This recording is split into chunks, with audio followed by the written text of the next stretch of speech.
꿈같은 영상을 시청하시기 이전에 구독과 좋아요를 눌러주세요. 저희에게 큰 힘이 됩니다. 나는 올해 65, 트로트 가수 최백만이다. 40년이 넘는 세월 동안 트로트의 길을 걸어왔지만 내 이름을 아는 사람은 손에 꼽을 정도였다. 지방의 작은 축제나 양로원 공연이 고작이었고 그마저도 한 달에 2번 있을까 말까 했다. 결혼도 자식도 포기한 채 음악 하나만 붙들고 살았지만 돌아오는 건 쌓여가는 빚뿐이었다. 작년 초까지만 해도 나는 월세 15만 원짜리 고시원에서 컵라면으로 끼니를 때우며 살았다. 옛 친구들은 하나둘 연락을 끊었고 부모님마저 오래전에 돌아가셨다. 그나마 위안이라면 고시원 주변 작은 술집에서 노래방 기계 틀어놓고 흘러간 옛 노래들을 불러주는 일이었다. 한 달에 열흘 정도 저녁 6시부터 12시까지 노래를 부르면 일당 5만 원을 받았다. 그곳을 찾는 손님들은 대부분 나처럼 세월에 지친 중년들이었다. 내 인생의 터닝포인트는 작년 봄 그 작은 술집에서 시작됐다. 그날따라 손님이 없던 가게에 대학생으로 보이는 염색한 머리에 젊은 남녀 3명이 들어왔다. 취기가 오른 그들은 내가 부르는 80년대 트로트를 듣더니 갑자기 휴대폰을 꺼내 녹화하기 시작했다. 처음엔 놀리는 줄 알고 불쾌했지만 곧 진심으로 노래를 즐기는 모습에 마음이 풀렸다. 그렇게 한 달 정도가 지났을 무렵 그 젊은이들이 만든 영상이 소셜미디어에서 화제가 되었다고 했다. 소위 말하는 숏폼 콘텐츠라는 것이었다. 내가 부른 옛 트로트에 현대적인 비트를 섞어 만든 영상이 수백만 조회수를 기록했다는 것이다. 처음엔 믿기지 않았다. 누군가 나를 찾는다는 게, 그것도 내 노래를 듣고 싶어 한다는 게 실감나지 않았다. 그 후로 술집은 젊은이들로 북적이기 시작했다. 20살 남짓한 대학생들이 내 노래를 들으러 오고 사진을 찍고 영상을 만들었다. 처음에는 어색했지만 점차 그들의 환호에 익숙해졌다. 내 인생 처음으로 누군가에게 인정받는 기분이었다. 젊은 팬들은 나를 트로트계의 숨은 보석이라 불렀고 내 거친 목소리와 구성진 창법에 열광했다. 그러던 어느 날 한 방송국 PD가 술집을 찾아왔다. 트로트 오디션 프로그램에 나를 출연시키고 싶다는 제안이었다. 처음에는 거절했다. 내 나이에 무슨 오디션이냐며. 하지만 젊은 팬들의 끊임없는 격려와 설득에 결국 출연을 결정했다. 그것이 내 인생을 완전히 뒤바꿔 놓을 줄은 꿈에도 몰랐다. 오디션 프로그램 첫 방송날 나는 떨리는 마음으로 무대에 올랐다. 저 멀리 관객석에는 내 노래를 들으러 오던 젊은 팬들이 앉아 있었다. 내가 선택한 곡은 40년 전 내가 처음 무대에 섰을 때 불렀던 노래였다. 무대가 끝나고 심사위원들의 기립박수와 함께 나는 결국 눈물을 쏟고 말았다. 40년 동안 기다려온 순간이었다. 프로그램이 방송된 후 나의 인기는 폭발적으로 올라갔다. 최백만이라는 이름이 포털 사이트 실시간 검색어에 오르고 내가 불렀던 노래들이 음원 차트 상위권에 진입했다. 방송사와 기획사의 러브콜이 끊이지 않았고 결국 큰 기획사와 전속 계약을 맺게 되었다. 60대 중반에 데뷔하는 신인 가수가 된 것이다. 일상은 완전히 달라졌다. 고시원을 나와 강남의 고급 오피스텔로 이사했고 매일 TV 프로그램과 라디오, 광고 촬영으로 바쁜 나날을 보냈다. 내 목소리가 담긴 음반은 출시 일주일 만에 10만 장이 넘게 팔렸다. 그동안 쌓인 빚을 모두 갚고도 남을 만큼 수입이 늘었다. 하지만 그 모든 것보다 더 놀라웠던 것은 팬덤의 성장이었다. 특히 20대 초반의 젊은 여성 팬들이 많았다. 그들은 나를 백만 할배라 부르며 내 투박하고 정직한 모습에 열광했다. SNS에서는 팬클럽도 생겼는데 이름은 백만의 기적이었다. 팬들은 내 공연이 있는 곳이라면 전국 어디든 찾아왔고 항상 가장 앞자리를 차지했다. 그러던 중 기획사에서 리얼리티 프로그램을 제안했다. 트로트 신드롬을 일으킨 60대 가수와 20대 열렬 팬들의 동거 생활을 담는 내용이었다. 처음엔 당연히 거절했다. 내 나이에 젊은 사람들과 같이 산다는 건 말도 안 되는 일이었다. 게다가 나는 40년 넘게 혼자 살아온 사람이었다. 그런 내가 갑자기 6명이나 되는 젊은이들과 함께 산다니 상상조차 할 수 없었다. 하지만 기획사의 거듭된 설득과 예상보다 훨씬 큰 출연료 제안에 마음이 흔들렸다. 무엇보다 오랜 무명 생활 동안 너무 외로웠던 나에게 누군가와 함께 한다는 것은 은근히 매력적으로 다가왔다. 결국 나는 동의했고 방송국에서는 서울 근교의 넓은 주택을 섭외했다. 내가 룸메이트가 될 팬들은 공개 모집을 통해 선발하기로 했다. 모집 공고가 나간 지 일주일 만에 무려 3,000명이 넘는 지원자가 몰렸다. 제작진은 그중 열혈 팬임을 증명한 20명을 1차로 선발했고 면접을 통해 최종 6명을 뽑았다. 3명의 여성과 3명의 남성 모두 20에서 25 사이의 젊은이들이었다. 첫 번째는 미술대학에 다니는 지수였다. 그녀는 내 팬아트를 그려 SNS에서 유명해진 학생이었다. 두 번째는 컴퓨터공학과에 다니는 민재로 내 노래에 현대적인 비트를 입혀 리믹스한 것으로 알려져 있었다. 세 번째는 체육교육과의 유진이었는데 내 노래에 맞춘 안무를 만들어 화제가 된 친구였다. 네 번째는 요리학과의 준호로 내가 좋아하는 음식들을 연구해 요리 영상을 올리던 학생이었다.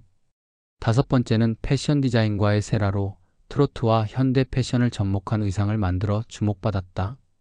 마지막 여섯 번째는 실용음악과에 다니는 도윤이었고 그는 내 노래를 랩과 함께 편곡해 부르는 영상으로 유명했다. 이들과의 첫 만남은 어색했다.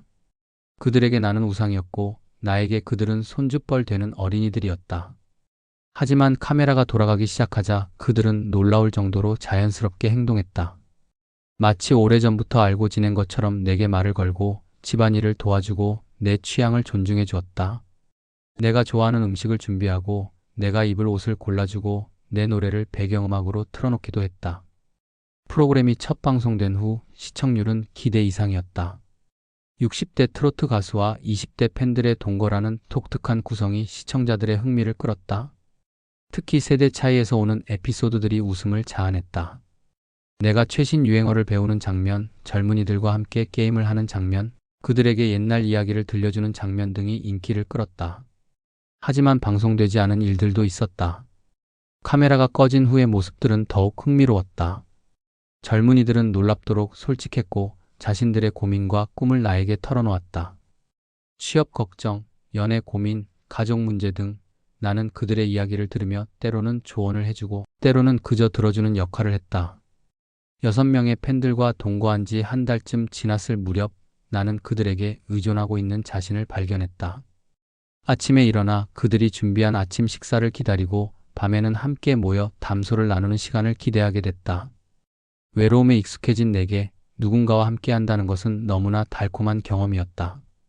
특히 지수는 내게 특별했다. 그녀는 항상 내 옆자리를 지키며 섬세하게 나를 챙겼다.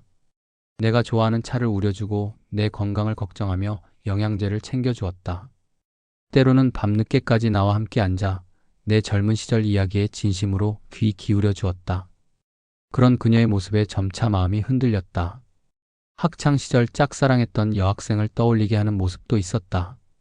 어느 날 밤 모두가 잠든 후 테라스에서 혼자 술을 마시고 있을 때였다. 지수가 다가와 옆에 앉았다. 그녀는 내게 자신의 이야기를 털어놓았다. 어렸을 때부터 외롭게 자랐던 이야기, 그리고 내 음악을 듣고 위로받았던 순간들. 그녀의 눈에는 진심이 담겨 있었다. 그날 밤 술기운도 있었지만 나는 그녀의 손을 잡았다. 그리고 다음 순간 우리의 입술이 닿았다. 그 키스는 짧았지만 내 마음을 완전히 뒤흔들어 놓았다. 지수는 서둘러 방으로 돌아갔고 나는 테라스에 홀로 남아 밤하늘을 바라보며 복잡한 마음을 추스르려 했다. 무엇이 옳은 것인지 알 수 없었다. 나는 그녀의 할아버지 뻘이었고 그녀는 내 팬이었다. 우리 사이의 감정은 혼란스러웠다. 다음 날 지수는 평소와 다름없이 행동했다. 마치 어젯밤 일이 없었던 것처럼. 하지만 눈빛이 달랐다. 그녀의 시선이 나를 향할 때마다 가슴이 떨렸다. 카메라가 돌아가는 동안 우리는 철저히 배우가 되었다. 아무도 우리 사이에 무슨 일이 있었는지 눈치채지 못했다. 그러나 다른 룸메이트들 사이에서도 미묘한 변화가 감지되기 시작했다.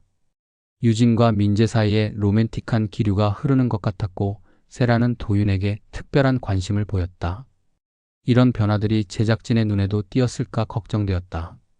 만약 스캔들이 터진다면 내 늦게 찾아온 인기도 이제 막 시작된 가수 생활도 한순간에 무너질 수 있었다. 두 번째 사건은 한 달 후에 일어났다. 지수뿐만 아니라 세라까지 내게 특별한 감정을 표현하기 시작한 것이다. 세라는 자신이 디자인한 옷을 내게 선물하며 그것을 입은 내 모습을 사진으로 남기고 싶다고 했다. 촬영을 핑계로 그녀의 방에 들어갔을 때 그녀는 갑자기 문을 잠그고 내게 다가왔다. 그녀의 대담한 접근에 당황했지만 솔직히 거부할 수 없었다. 우리는 서로를 껴안았고 그 순간 방문 밖에서 노크 소리가 들렸다. 준호의 목소리였다. 우리는 급히 떨어져 문을 열었다. 준호는 의심스러운 눈빛으로 우리를 바라보았지만 아무 말도 하지 않았다. 그날 이후 준호의 태도가 차가워졌다. 그는 제작진에게 무슨 말을 할지도 모른다는 불안감이 들었다. 만약 그가 내가 두 여성 팬과 부적절한 관계를 맺고 있다고 폭로한다면 그것은 내 커리어의 종말을 의미했다. 이런 복잡한 상황 속에서 프로그램은 계속되었다. 시청률은 점점 올라갔고 우리의 일상은 전국적인 화제가 되었다. 누구도 모르는 카메라 뒤의 진실, 그 아슬아슬한 줄타기가 계속됐다. 나는 최선을 다해 평소와 같이 행동하려 노력했지만 내 마음속은 이미 폭풍우가 몰아치고 있었다. 그러던 어느 날 도윤이 술에 취해 집으로 돌아왔다. 그는 평소와 달리 공격적이었고 갑자기 내게 소리를 질렀다. 자신의 여자친구였던 지수가 나 때문에 자신을 떠났다고 주장했다. 나는 당황했다. 지수와 도윤이 연인 사이였다는 사실을 몰랐던 것이다. 상황은 점점 복잡해져 갔다. 그날 밤 제작진이 급히 회의를 소집했다. 도윤의 폭발로 인해 숨겨왔던 비밀들이 하나둘 드러나기 시작했다. 지수와 내가 키스했던 일, 세라와의 은밀한 만남, 유진과 민재의 관계, 그리고 세라가 도윤에게 보였던 관심까지 모든 것이 복잡하게 얽혀 있었다. 제작진은 고민에 빠졌다. 이대로 방송을 계속할 것인가 아니면 중단할 것인가. 한편으로는 이런 스캔들이 시청률에 도움이 될 수도 있지만 다른 한편으로는 방송의 취지와 맞지 않는다는 의견도 있었다. 결국 그들은 프로그램의 방향을 바꾸기로 결정했다. 동거 생활의 리얼한 모습, 그 안에서 일어나는 감정의 변화와 갈등을 솔직하게 담아내는 방식으로. 이 결정이 내려진 후 우리는 모두 진실을 카메라 앞에서 털어놓게 됐다. 나는 지수와 세라에게 느꼈던 감정, 그리고 그것이 단순히 외로움과 그들의 관심에서 비롯된 착각일 수도 있다는 고백을 했다. 지수는 도윤과의 관계가 이미 깨졌으며 내게 진심으로 끌렸다고 말했다. 세라는 자신이 단지 흥미로웠을 뿐이라며 가볍게 웃어넘겼다. 이 고백들이 방송되자 시청률은 폭발적으로 올랐다. 시청자들은 60대 트로트 가수와 20대 여성 팬 사이의 로맨스에 열광했다. 하지만 동시에 비난의 목소리도 거셌다. 나이 차이가 너무 크다는 것, 팬과 스타의 관계를 이용했다는 것, 방송을 위해 감정을 연출했다는 의혹까지. 결국 방송국은 프로그램을 예정보다 일찍 종료하기로 결정했다. 마지막 방송에서 우리는 각자의 소감을 나누었다. 나는 카메라를 향해 진심으로 말했다. 이 프로그램을 통해 40년 동안 잃어버렸던 가족의 의미를 다시 찾았다고. 비록 사회적 통념과 윤리적 문제로 인해 비난받더라도 이 젊은이들과의 만남은 내게 소중한 경험이었다고. 방송이 끝나고 우리는 각자의 길을 가게 되었다. 지수는 내게 진지한 제안을 했다. 함께 떠나자고. 나이 차이나 세상의 시선 따위는 신경 쓰지 말고 그저 우리의 감정을 따라가자고. 그녀의 제안에 잠시 마음이 흔들렸지만 결국 나는 거절했다. 그녀의 앞길을 막고 싶지 않았다. 그녀는 아직 젊고 밝은 미래가 기다리고 있었다. 동거 프로그램이 끝나고 몇 개월 동안 나는 극심한 우울감에 시달렸다. 다시 혼자가 되었다는 사실, 그리고 짧은 시간 동안 경험했던 가족 같은 느낌이 그리웠다. 갑자기 찾아온 인기와 관심도 점차 시들해지는 것 같았다. 두 번째 음반의 판매량은 첫 번째보다 저조했고 방송 출연 요청도 줄어들었다. 그러던 어느 날 기획사에서 새로운 제안이 들어왔다. 동거 프로그램이 비록 논란 속에 종영했지만 시청자들의 관심은 여전했다. 그들은 후속 프로그램을 기획하고 있었다. 최백만의 전국 투어, 콘서트, 그리고 그 과정을 담는 리얼리티 프로그램이었다. 이번에는 이전 룸메이트들이 스태프로 참여하는 방식이었다. 처음에는 거절하려 했다. 다시 그들을 만난다는 것은 복잡한 감정을 다시 건드리는 일이었다. 특히 지수를 다시 본다는 것은 큰 용기가 필요했다. 하지만 기획사의 강력한 설득과 좋은 조건에 무엇보다 그들을 다시 만나고 싶다는 마음에 결국 동의했다. 첫 회의 날 모두가 모였다. 지수는 콘서트 포스터와 굿즈 디자인을 맡았고 민재는 음향과 조명을, 유진은 백댄서 트레이닝을, 준호는 식단 관리를, 세라는 의상을, 도윤은 편곡을 담당하게 되었다. 모두가 어색한 분위기였지만 일에 관한 이야기를 나누면서 점차 편안해졌다. 특히 지수와의 재회는 생각보다 덜 어색했다. 그녀는 프로페셔널하게 행동했고 과거의 일은 언급하지 않았다. 하지만 가끔 우리의 눈이 마주치면 여전히 그 감정이 남아있음을 느낄 수 있었다. 도윤과 세라도 각자의 자리에서 최선을 다했다. 다만 도윤은 여전히 나를 볼 때면 약간의 적대감을 감추지 못했다. 전국 투어의 첫 공연은 부산에서 시작되었다. 5,000석 규모의 공연장이 매진되었다는 소식에 가슴이 벅찼다. 무대에 오르기 전 분장실에서 거울을 보며 내 모습을 확인했다. 주름진 얼굴, 하얗게 센 머리카락, 하지만 눈빛만은 여전히 열정으로 가득했다. 세라가 디자인한 화려한 의상이 내 모습을 더욱 돋보이게 했다. 공연은 대성공이었다. 관객들은 내 노래에 맞춰 떼창을 하고 응원봉을 흔들었다. 특히 유진이 안무를 맡은 백댄서들의 퍼포먼스는 젊은 관객들의 호응을 이끌어냈다. 도윤이 편곡한 내 히트곡의 현대적 버전도 큰 환호를 받았다. 무대 위에서 땀을 흘리며 노래할 때 나는 40년 만에 진정한 가수가 된 기분이었다. 공연 후 뒤풀이 자리에서 우리는 처음으로 진솔한 대화를 나눴다. 몇 잔의 술이 오가면서 과거의 복잡했던 감정들, 프로그램 이후의 생활, 그리고 앞으로의 계획까지. 지수는 자신이 졸업 후 프랑스로 유학을 갈 계획이라고 말했다. 그 말에 내 가슴이 아팠지만 그녀의 꿈을 응원한다고 했다. 세라는 의상 디자이너로서 이름을 알리기 시작했고 내 콘서트 의상이 그녀의 포트폴리오에 큰 도움이 되었다고 고마워했다. 우리의 전국 투어는 예상보다 더 성공적이었다. 부산에 이어 대구, 광주, 대전, 그리고 마지막으로 서울까지 모든 공연장이 매진되었다. 각 도시마다 지역 특색을 살린 공연을 기획했는데 이것은 준호와 민재의 아이디어였다. 그들은 각 지역의 유명한 음식과 관광지를 조사하고 그것을 무대 연출과 토크 코너에 접목시켰다. 투어 중간에 우리는 함께 여행하는 시간도 가졌다. 하루 일정이 끝나면 다음 도시로 이동하기 전에 근처 관광지를 둘러보았다. 그 시간들은 동거 프로그램 때와는 또 다른 즐거움을 주었다. 카메라의 압박 없이 그저 함께 여행하는 친구들처럼 자연스러웠다. 특히 기억에 남는 건 경주에서의 하루였다. 대구 공연을 마치고 다음 일정까지 하루 여유가 있어서 우리는 경주로 향했다. 불국사와 안압지를 둘러보았는데 그곳에서 지수와 잠시 단둘이 있는 시간이 생겼다. 다른 멤버들이 기념품을 구경하는 동안 우리는 조용한 산책로를 걸었다. 지수가 먼저 입을 열었다. 그녀는 자신이 프랑스로 떠나기 전에 꼭 말하고 싶은 것이 있다고 했다. 그것은 내가 생각했던 것과는 달랐다. 그녀는 자신이 어릴 때 할아버지를 일찍 여의었고 내가 그 빈자리를 채워주는 존재였다고 말했다. 처음에는 그저 할아버지 같은 편안함이었지만 함께 살면서 그 감정이 혼란스러워졌다고. 하지만 이제는 그 감정의 실체를 알았다고 했다. 그것은 사랑이 아닌 가족을 향한 그리움과 애정이었다고. 그녀의 말에 내 마음은 복잡했다. 한편으로는 안도감이 들었지만 다른 한편으로는 묘한 실망감도 있었다. 내가 정말 그녀를 사랑했던 것인지 아니면 단순히 외로움과 관심에서 비롯된 착각이었는지 혼란스러웠다. 그날 밤 숙소에서 나는 오랜만에 내 인생을 되돌아보았다. 음악을 위해 포기했던 것들, 놓쳐버린 기회들, 그리고 이제 와서 찾아온 늦은 인기. 투어가 절정에 달했을 때 예상치 못한 사건이 발생했다. 대전 공연을 마치고 호텔로 돌아온 날 밤 세라가 내 방을 찾아왔다. 그녀는 술에 취해 있었고 갑자기 나에게 키스하려 했다. 순간적으로 그녀를 밀어냈지만 그 모습이 호텔 CCTV에 찍혔고 누군가에 의해 언론에 유출되었다.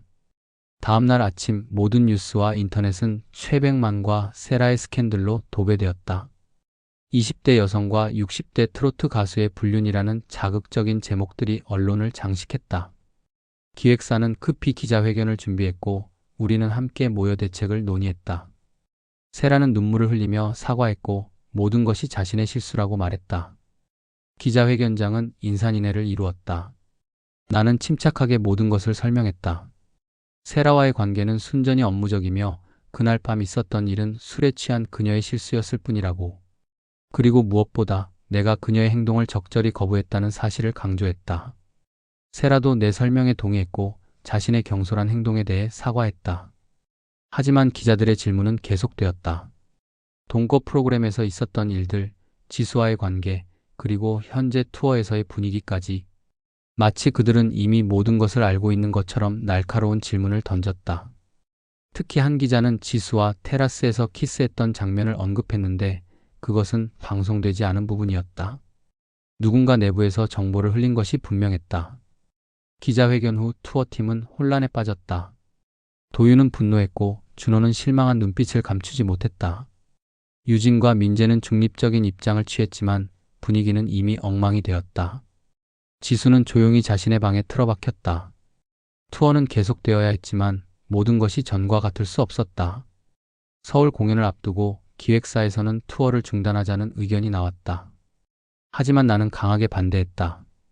이미 티켓을 구매한 팬들을 실망시킬 수 없다고 주장했다. 결국 마지막 서울 공연은 예정대로 진행되었지만 분위기는 완전히 달랐다. 팀원들 사이의 불안은 숨길 수 없었고 무대 위에서도 그 긴장감이 느껴졌다.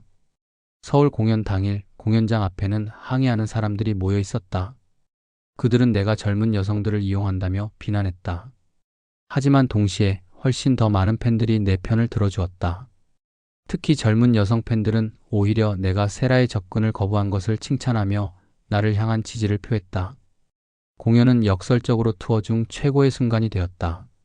논란 속에서도 아니 오히려 그 논란 때문에 더 많은 이들이 공연을 보러 왔다. 1만석의 공연장은 입추의 여지 없이 꽉 찼고 관객들의 열기는 이전 어느 때보다 뜨거웠다.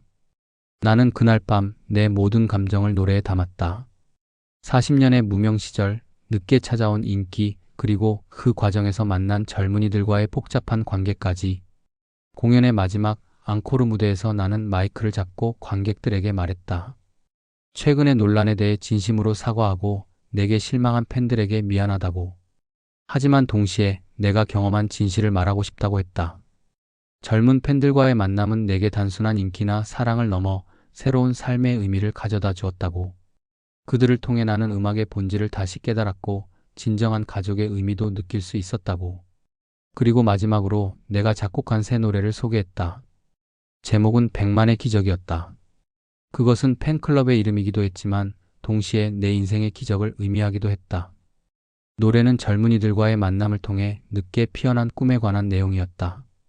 도윤이 편곡에 참여했고 유진이 안무를 만들었으며 민재가 특별한 조명 효과를 더했다. 지수가 디자인한 영상은 무대 뒤 대형 스크린에 투영되었고 세라가 만든 의상은 그 어느 때보다 빛났다.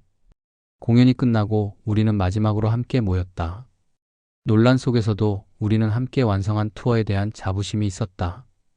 비록 시작은 복잡했고 끝은 혼란스러웠지만 그 과정은 우리 모두에게 특별한 경험이었다. 지수는 프랑스로 떠나기 전 마지막 인사를 했고 세라는 자신의 실수에 대해 다시 한번 사과했다. 도윤은 여전히 완전히 화해하지 않았지만 적어도 악수는 할 수 있을 정도로 마음을 열었다. 투어가 끝난 후 나는 잠시 휴식을 취하기로 했다. 기획사는 계속해서 새로운 프로그램과 활동을 제안했지만 나는 모든 것을 잠시 내려놓고 싶었다. 최근의 경험을 정리할 시간이 필요했다. 고향인 전라도의 작은 마을로 돌아가 오랫동안 살았던 작은 집으로 돌아갔다. 한동안 나는 그저 홀로 시간을 보냈다. 밭을 가꾸고 이웃들과 술 한잔하고 때로는 마을 노인정에서 노래를 불러주기도 했다. 그곳에서는 내가 유명한 가수가 아닌 그저 오랜 이웃이었다. 하지만 이상하게도 과거와 달리 외롭지 않았다. 오히려 혼자 있는 시간이 평온하게 느껴졌다. 아마도 동거 프로그램과 투어를 통해 내가 정말로 원하는 것이 무엇인지 알게 되었기 때문일 것이다. 그러던 어느 날 예상치 못한 방문객이 찾아왔다. 문을 열자 준호가 서 있었다. 그는 나를 보자마자 어색하게 웃었다. 투어가 끝난 후 요리사로서의 경력을 쌓고 있었고 우연히 근처에서 지역 식재료를 취재하다가 들렀다고 했다. 하지만 나는 그것이 우연이 아님을 알았다. 그는 일부러 나를 찾아온 것이었다. 준호는 내게 중요한 이야기가 있다고 했다. 그것은 바로 세라와의 스캔들이 유출된 배경에 관한 것이었다. 사실 그 CCTV 영상을 언론에 흘린 것은 도윤이었다고 했다. 도윤은 지수와의 관계가 깨진 후 계속해서 나를 향한 분노를 품고 있었다고. 그리고 세라가 내게 접근하는 모습을 보고 복수의 기회를 잡은 것이었다. 준호의 이야기를 들으며 나는 복잡한 감정에 휩싸였다. 분노도 있었지만 한편으로는 도윤을 이해할 수도 있었다.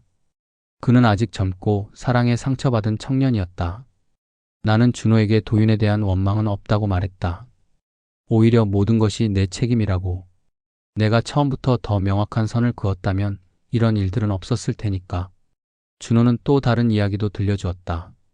동거 프로그램 이후 우리 6명의 팬들 사이에서도 많은 변화가 있었다고 했다.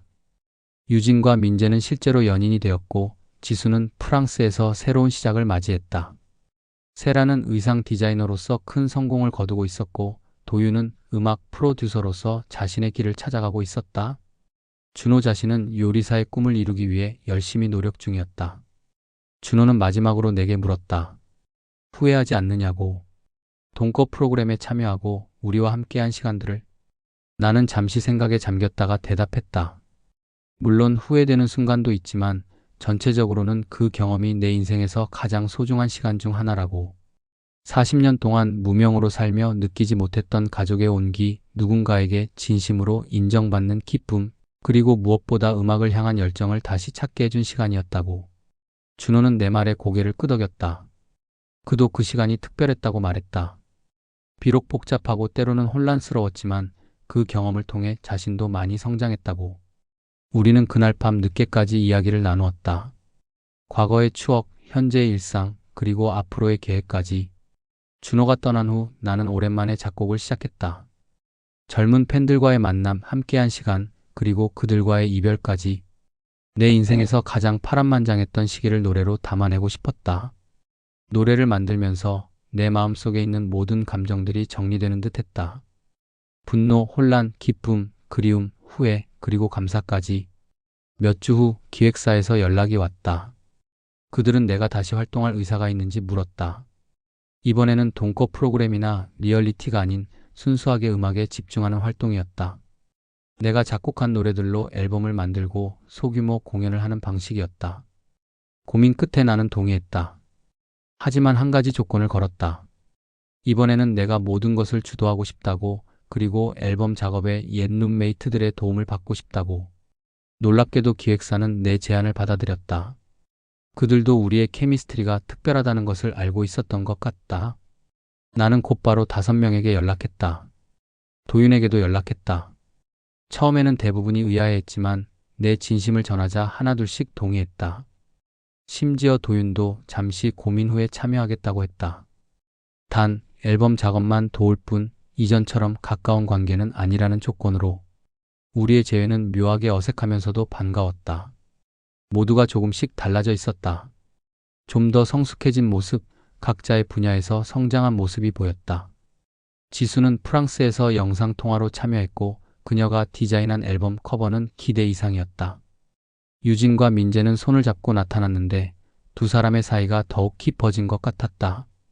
도윤은 여전히 조금 거리를 두었지만 적어도 내 노래에 대해서는 진지하게 조언해 주었다. 앨범 작업은 생각보다 순조롭게 진행되었다. 각자가 자신의 분야에서 최선을 다했고 그 결과물은 놀라웠다. 특히 도윤이 편곡한 타이틀곡은 내 거친 목소리와 현대적인 사운드가 절묘하게 어우러졌다. 세라가 디자인한 의상은 앨범 촬영과 뮤직비디오에서 빛을 발했고 준호는 촬영장에 항상 맛있는 음식을 준비해왔다. 앨범이 발매되던 날 우리는 작은 쇼케이스를 열었다. 대형 기획사의 지원을 받았지만 화려한 행사보다는 진정성 있는 모습을 보여주고 싶었다. 쇼케이스는 내가 처음 노래를 부르기 시작했던 작은 술집에서 진행되었다.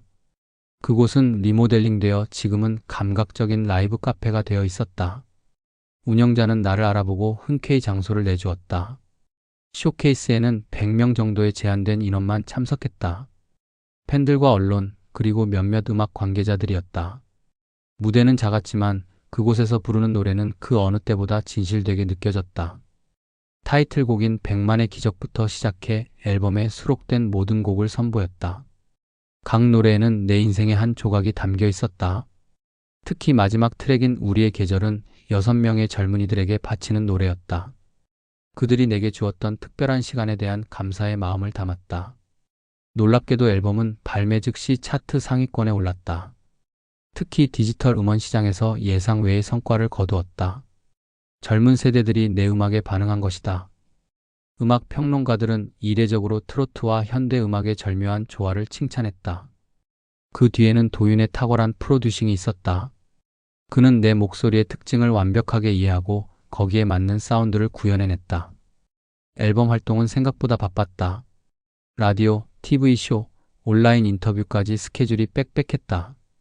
과거와 달리 이번에는 혼자가 아니었다. 6명의 젊은이들도 함께 출연하는 경우가 많았다. 우리의 독특한 인연, 그리고 그 과정에서의 성장을 이야기하는 것이 대중에게 큰 공감을 얻었다. 특히 도윤이 과거의 실수를 인정하고 나와 화해하는 과정은 많은 이들에게 감동을 주었다. 활동이 한창일 무렵 민재와 유진이 깜짝 발표를 했다. 두 사람이 결혼한다는 소식이었다. 동거 프로그램에서 시작된 그들의 사랑이 결실을 맺은 것이다. 더욱 놀라운 것은 그들이 내게 주례를 서달라고 부탁했다는 점이었다. 처음에는 망설였다. 내가 무슨 자격으로 주례를 서느냐며. 하지만 그들의 진심 어린 요청에 결국 수락했다. 민재와 유진의 결혼식은 아담하고 따뜻했다. 하객은 100명 정도였지만 그 자리에는 우리 모두의 진심이 담겨 있었다. 주례사를 준비하며 많은 생각을 했다. 내가 이 젊은이들에게 어떤 의미인지, 그들이 내게 어떤 영향을 주었는지, 주례사에서 나는 세대를 뛰어넘는 진정한 교감의 가치에 대해 이야기했다. 비록 시작은 예상치 못했고 과정은 복잡했지만 결국 우리는 서로의 삶에서 소중한 존재가 되었다고. 결혼식 후 준호가 조심스럽게 내게 다가왔다. 그는 오랫동안 숨겨왔던 비밀을 털어놓았다. 사실 동거 프로그램 당시 세라와 그는 이미 비밀 연인 관계였다고 했다. 세라가 내게 접근했던 것은 단순히 방송 효과를 위한 연출이었고 실제로는 준호와의 관계가 진지했다고. 그것을 알고 있던 도윤이 세라의 행동에 질투했고 그래서 CCTV 영상을 유출한 것이라고 했다. 준호의 고백에 잠시 말문이 막혔다. 지금까지 내가 알고 있던 상황과는 전혀 다른 이야기였다. 세라가 진심으로 내게 관심이 있었다고 생각했는데 그것이 모두 연출이었다니. 한편으로는 충격이었지만 다른 한편으로는 이상하게 안심이 되기도 했다. 내 마음속 어딘가에 있던 죄책감이 조금은 덜어진 느낌이었다. 더욱 놀라운 고백은 세라에게서 왔다. 결혼식 뒤풀이 자리에서 그녀는 내게 사실 자신이 임신 중이라고 말했다. 준호의 아이였다. 두 사람은 조용히 결혼을 준비 중이었고 그 소식을 민재와 유진의 결혼식이 끝난 후에 발표할 계획이었다고 했다. 세라는 내게 미안하다고 했다. 방송을 위해 나를 이용한 것, 그리고 그로 인해 내 이미지에 상처를 준 것까지. 세라의 임신 소식은 우리 모두에게 큰 기쁨이었다. 특히 나에게는 마치 내 손주가 생긴 것 같은 느낌이었다. 그날 밤 술자리에서 나는 농담 삼아 말했다. 세라의 아이가 태어나면 내가 할아버지 노릇을 하고 싶다고. 그 말에 모두가 웃었지만 세라는 진지하게 고개를 끄덕였다. 그녀에게는 친할아버지가 없었고 내가 그 역할을 해주면 좋겠다고 했다. 그 후로 몇 개월 동안 우리의 관계는 더욱 단단해졌다. 이제는 방송이나 일 때문이 아니라 진정한 가족 같은 유대감 때문이었다. 우리는 주기적으로 모임을 가졌고 서로의 생활을 공유했다. 도윤도 차츰 마음의 문을 열어 우리 모임에 자연스럽게 참여하기 시작했다. 앨범 활동이 일단락되고 나는 새로운 도전을 결심했다. 바로 소극장 콘서트였다. 대형 공연장이 아닌 300석 규모의 작은 극장에서 관객들과 가까이에서 호흡하는 공연을 계획했다. 매주 주말마다 공연을 하고 평일에는 음악 작업에 집중하는 생활. 그것이 내가 진정으로 원하던 가수의 모습이었다. 소극장 콘서트는 예상 이상의 성공을 거두었다. 티켓은 오픈과 동시에 매진되었고 추가 공연 요청이 쇄도했다. 관객들은 내 노래뿐만 아니라 공연 중간에 들려주는 인생 이야기에도 큰 호응을 보냈다. 40년의 무명 시절, 갑작스러운 인기, 젊은이들과의 동거, 그리고 그 과정에서 찾은 새로운 의미까지. 내 솔직한 이야기가 많은 이들에게 위로와 용기가 되었다. 콘서트가 인기를 끌면서 자연스럽게 방송 출연 요청도 늘어났다. 예능 프로그램, 토크쇼, 라디오 등 다양한 채널에서 내 이야기에 관심을 보였다. 하지만 이번에는 신중하게 선택했다. 단순히 노출을 위한 출연은 거절하고 내 음악과 메시지를 진정성 있게 전할 수 있는 프로그램만 골랐다. 그러던 중 지수에게서 반가운 소식이 왔다. 프랑스 유학 생활을 마치고 한국으로 돌아온다는 것이었다. 그녀는 파리에서 아트 디렉터로서 커리어를 쌓았고 이제는 한국에서 자신만의 스튜디오를 열 계획이라고 했다. 더욱 놀라운 것은 그녀가 프랑스에서 만난 한국인 남자친구가 있다는 소식이었다. 그가 한국에서 사업을 시작하게 되어 함께 돌아온다고 했다. 지수의 귀국날, 우리 모두 공항에서 그녀를 맞이했다. 프랑스에서의 생활이 그녀를 더욱 성숙하게 만든 것 같았다. 그녀의 남자친구 민석은 차분하고 지적인 인상의 남자였다. 그는 IT 기업의 CEO로 프랑스에서 사업을 확장하다 지수를 만났다고 했다. 두 사람의 모습이 어딘가 닮아 있었다. 아마도 같은 꿈을 향해 노력하는 모습이 그렇게 보이는 것 같았다. 지수의 귀국 파티는 우리 집에서 열렸다. 그동안 나는 서울 근교로 이사해 조금 더 넓은 집에 살고 있었다. 정원이 있는 단독주택이었는데 여기서 종종 6명의 젊은이들과 모임을 가졌다. 이날 파티에는 민재와 유진 부부, 준호와 임신 중인 세라, 그리고 도윤까지 모두 참석했다. 지수와 민석도 함께했다. 파티 중간 지수가 조용히 내게 다가와 귓속말을 했다. 사실 그녀도 임신 중이라고. 아직 초기라 공개하지 않았지만 내게는 알리고 싶었다고 했다. 그녀의 말에 진심으로 기뻤다. 이제 그녀는 정말로 온전한 자신의 삶을 살아가고 있었다. 더 이상 내 그림자에 가려진 펜이 아니라 자신만의 빛을 발하는 한 사람으로서. 지수의 소식이 알려지자 세라는 더 이상 비밀로 할 필요가 없다며 자신의 임신 소식을 공개했다. 이미 5개월 차였고 태명은 백이라고 했다. 내 이름에서 따온 것이었다. 준호는 쑥스러워하면서도 자랑스러운 표정이었다. 두 사람은 다음 달에 조용히 결혼식을 올릴 예정이라고 했다. 저녁이 깊어가는 중에 민재와 유진도 깜짝 발표를 했다. 유진이 임신 테스트기에서 2주를 봤다는 것이었다. 아직 병원 검진을 받지 않았지만 거의 확실하다고 했다. 결혼한 지 얼마 되지 않아 생긴 아이라 더욱 기쁘다고 했다. 민재는 어리둥절한 표정이었지만 곧 환한 미소를 지었다. 새 커플의 임신 소식이 이어지자 분위기는 한층 더 들떴다. 도윤은 농담 삼아 말했다. 이러다 자신도 갑자기 누군가를 만나 아빠가 될지도 모르겠다고. 그 말에 우리 모두 웃었지만 도윤의 눈빛에서 진심을 느낄 수 있었다. 그도 이제 과거의 상처를 딛고 새로운 시작을 준비하고 있는 것 같았다. 그날 밤 모두가 떠난 후 혼자 정원에 앉아 별을 바라보았다.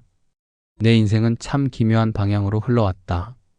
40년 동안 무명으로 살다가 갑자기 찾아온 인기, 그리고 예상치 못하게 내 인생에 들어온 6명의 젊은이들.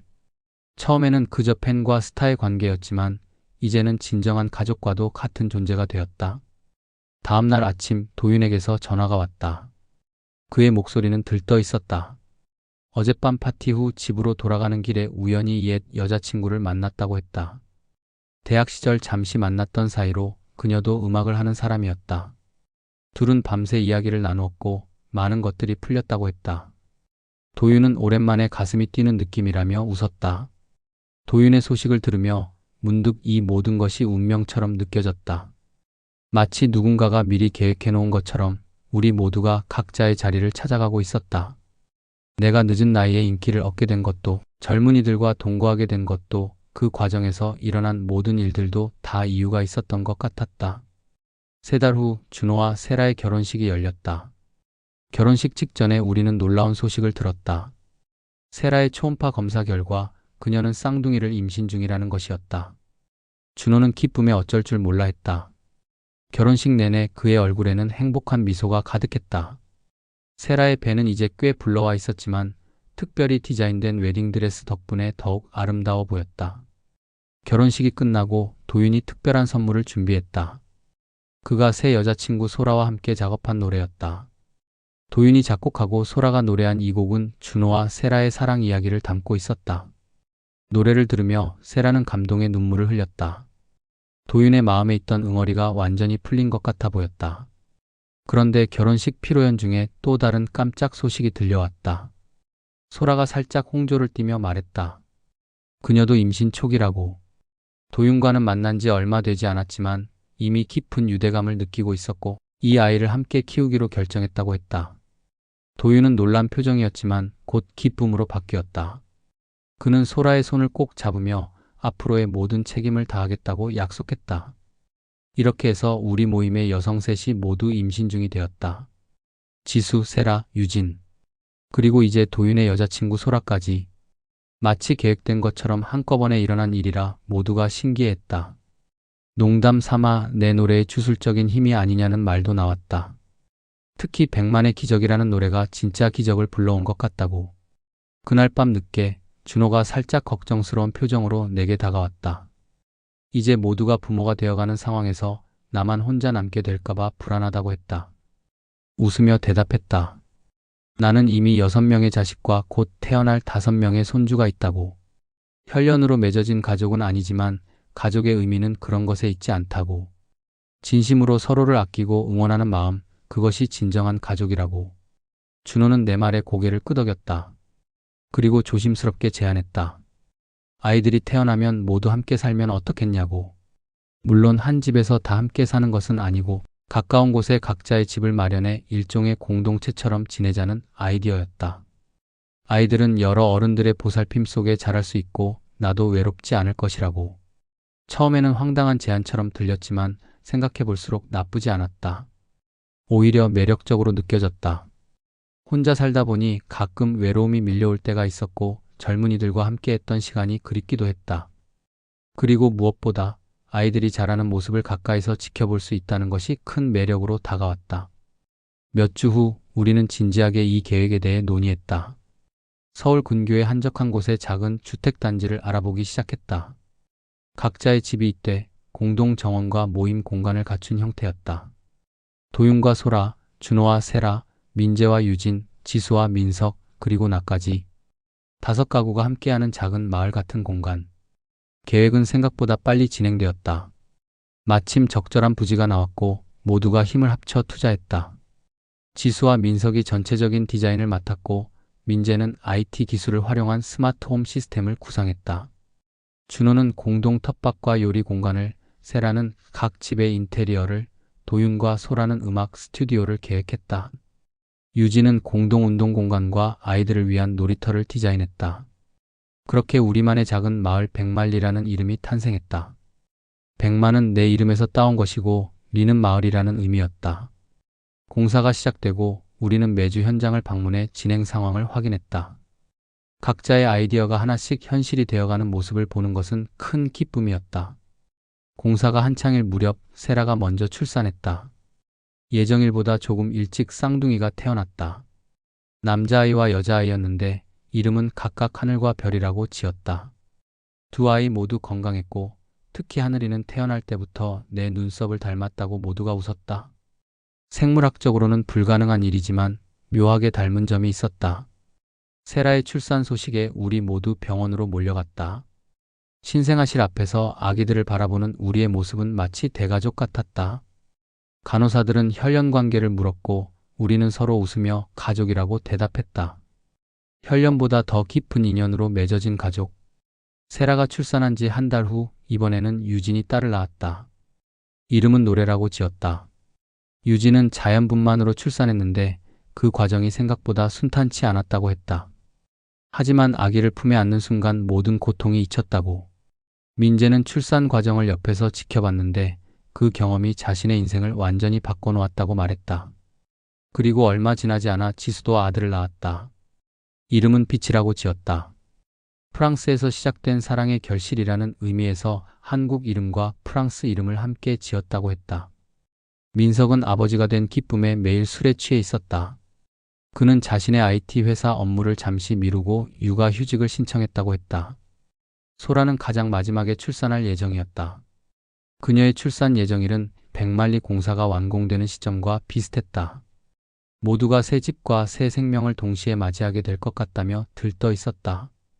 도윤은 예비 아빠로서 매일 육아책을 읽고 아기 용품을 준비하느라 바빴다. 그의 모습에서 과거의 상처는 찾아볼 수 없었다. 마침내 백만리가 완공되었다. 5채의 집이 원형으로 배치되어 있고 중앙에는 넓은 정원과 공동시설이 있는 형태였다. 각 집은 개성 있게 디자인되었지만 전체적으로 조화를 이루고 있었다.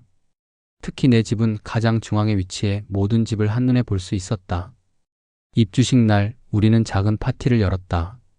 아기들은 담요 위에 누워 천장을 바라보거나 서로를 향해 옹알이를 했다. 하늘, 별, 노래, 빛, 그리고 곧 태어날 소라의 아이까지. 이 아이들이 함께 자라나는 모습을 상상하니 가슴이 벅찼다. 그들은 혈연으로는 연결되지 않았지만 특별한 인연으로 맺어진 형제 자매가 될 것이다. 파티가 한창일 때 소라가 갑자기 진통을 느꼈다. 아직 예정일까지 일주일이 남았지만 아이가 기다리지 못하는 모양이었다. 우리는 급히 소라를 병원으로 데려갔고 몇 시간 후 건강한 여자아이가 태어났다. 이름은 소라가 미리 정해둔 대로 사랑이라고 지었다. 도유는 딸을 품에 안고 눈물을 흘렸다. 그의 마음속에 있던 모든 상처가 완전히 치유된 순간 같았다. 이렇게 해서 1년 사이에 5명의 아기가 우리 가족에 추가되었다. 하늘, 별, 노래, 빛, 사랑. 5 아이들은 100만리에서 함께 자라기 시작했다. 각자의 집에서 생활하지만 중앙 정원에서 모여 놀고 공동 식사 공간에서 함께 식사하며 마치 한 가족처럼 지냈다. 100만리에서의 생활은 내게 새로운 활력을 주었다. 아침마다 아이들의 웃음소리에 눈을 뜨고 젊은 부모들의 부산한 움직임을 지켜보는 것이 즐거웠다. 나는 공식적인 할아버지 역할을 맡아 아이들에게 노래를 가르치고 옛날 이야기를 들려주었다. 특히 내가 40년 동안 무명으로 살다가 갑자기 인기를 얻게 된 이야기는 아이들이 가장 좋아하는 이야기였다. 예상치 못한 일이 일어난 것은 모든 아이들이 태어난 지 약 6개월 후였다. 세라가 다시 임신한 것이다. 이번에는 쌍둥이가 아닌 한 아이였다. 준호는 기쁨에 어쩔 줄 몰라 했고 세라는 조금 당황했지만 행복해 보였다. 그녀는 자신이 늘 대가족을 꿈꿔왔다고 말했다. 그리고 놀랍게도 세라의 임신 소식이 알려진 직후 유진도 2번째 임신 소식을 전했다. 첫 아이가 태어난 지 1년도 채 안 된 시점이었다. 민재는 당황한 표정이었지만 동시에 자랑스러워 보였다. 그는 농담 삼아 말했다. 100만리의 물에 뭔가 있는 것 같다고. 더욱 놀라운 소식은 그 다음에 이어졌다. 지수와 소라도 연이어 2번째 임신 소식을 전한 것이다. 4명의 젊은 여성이 거의 동시에 임신한 상황에 모두가 놀라움을 감추지 못했다. 나는 농담 삼아 말했다. 100만의 기적이 다시 한번 일어난 것 같다고. 그날 밤 우리는 정원에 모여 특별한 파티를 열었다. 100만리의 2번째 세대를 축하하는 자리였다. 첫 번째 아이들은 이제 기어다니거나 첫 걸음마를 떼기 시작했고 2번째 아이들은 아직 엄마의 뱃속에 있었다. 나는 그 자리에서 새로운 노래를 선보였다. 우리의 작은 마을을 위해 작곡한 100만리 이야기였다. 이제 나의 인생은 완전히 달라졌다. 60대 중반에 갑자기 찾아온 인기, 20대 젊은이들과의 예상치 못한 동거, 그리고 그 과정에서 형성된 특별한 가족. 비록 시작은 막장이라 할 수 있을 정도로 복잡하고 혼란스러웠지만 결국 우리는 서로에게 가장 소중한 존재가 되었다. 100만리에서의 첫 번째 겨울, 크리스마스 이브에 우리는 모두 중앙 정원에 모였다. 커다란 트리 아래에서 아이들은 선물을 기다리며 즐거워했고 젊은 부모들은 따뜻한 음료를 마시며 대화를 나눴다. 나는 그들을 바라보며 생각했다. 이것이 진정한 성공이라고. 차트 1위, 수많은 팬, 전국 투어가 아닌 이렇게 서로를 진심으로 아끼고 사랑하는 사람들과 함께하는 삶이 진정한 성공이라고. 그리고 문득 깨달았다. 내 인생의 무명 시절은 결코 헛된 시간이 아니었다고. 그 시간이 있었기에 지금의 순간이 더욱 값지게 느껴지는 것이리라. 인생은 참 알 수 없는 여행이다. 때로는 가장 예상치 못한 방향으로 흘러가지만 그 흐름을 따라가다 보면 자신만의 특별한 이야기가 만들어지는 법이다. 오늘도 꿈같은 영상을 시청해 주셔서 감사합니다. 영상이 유익하셨다면 구독과 좋아요, 댓글까지 부탁드리겠습니다.